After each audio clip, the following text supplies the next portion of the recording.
So welcome to yet another durability test, this time with the DJI Mini 4 Pro. And since the last video was received so well, I just couldn't let this pass. This year though, the drone has been upgraded with even more sensors. But just like previous year, sport mode disables them all, making it easy for me to crash test it once again. But we're also going to test out the sensors, don't you worry. So if you're ready, let's start. So even though we're on the beach here, I couldn't use salt water. So I grabbed some regular water to test out with the DJI Mini 4 Pro. Let's see how it will hold up.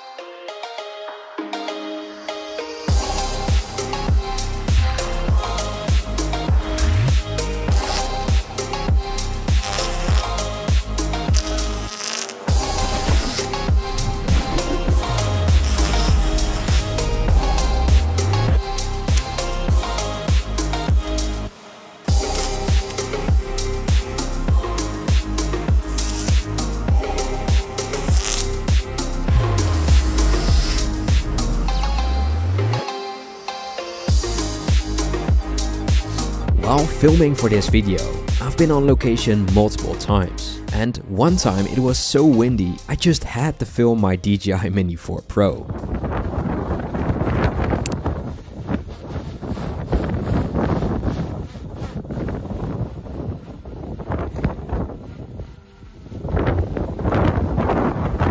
It's amazing at what speeds it can operate.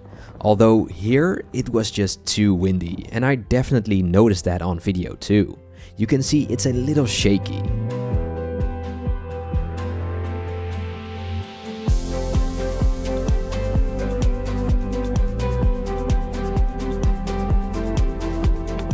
It's just as tanky as before. Nothing will stop these drones. Oh, and in the previous video, I got a lot of questions about how my drone held up, and I can confirm it still works just fine. That's no guarantee for this one though, but it definitely proves that you can do a lot worse to your drone than you probably think. DJI makes awesome products. So now that I survived that, we can go one step further, the flower test.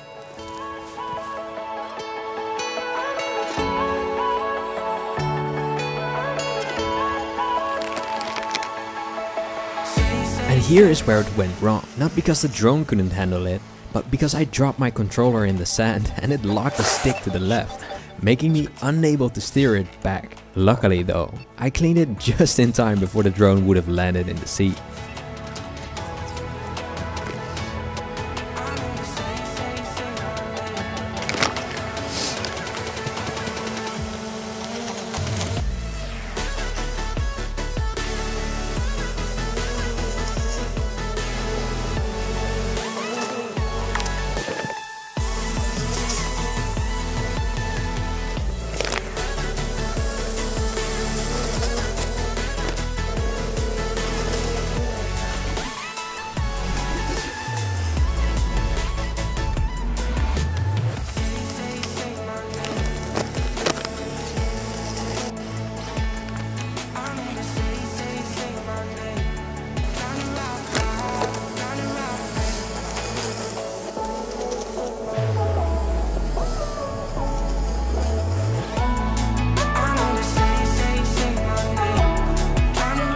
Now when doing this, I got all kinds of errors on the screen, but one stood out to me, and that was error reading SD card.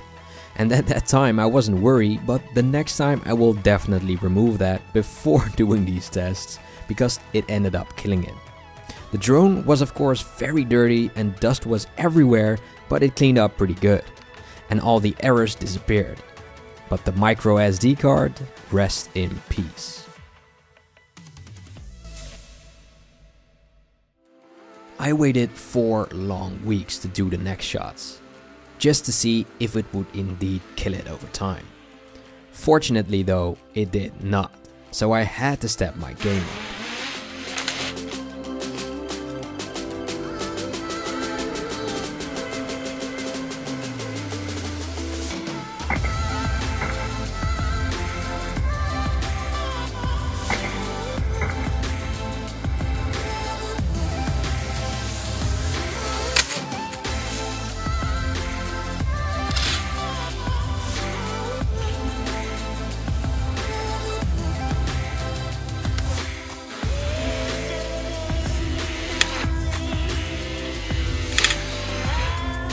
Now after these first impacts, the drone was actually pretty much fine. Surprisingly so. The only thing that had happened was the legs folded in a couple times, the propellers got damaged and some lens cap flew off, which I was unable to find, but seems to be a cheap fix. So far, so good.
The torture finally took its toll. The drone was sounding weird. Probably due to the propellers, which were now completely ripped. The camera and the stabilizer were acting weird with spasms and the drone looked beat up. I couldn't fly it anymore. But I took it apart, reattached new propellers, cleaned it and ordered a new camera cover. Even though I am still to receive that part, it's flying perfectly fine again. This goes to show you how tough these drones really are. Looking back on all of this, the only real danger I had with these were the moments where the AI just couldn't follow me properly, lost me or moved out of my way so quick that even the sensors couldn't keep up. More on that on the final review. Therefore, stay tuned by subscribing to the channel, and if you ever go flying with your brand new Mini 4 Pro, think of this video.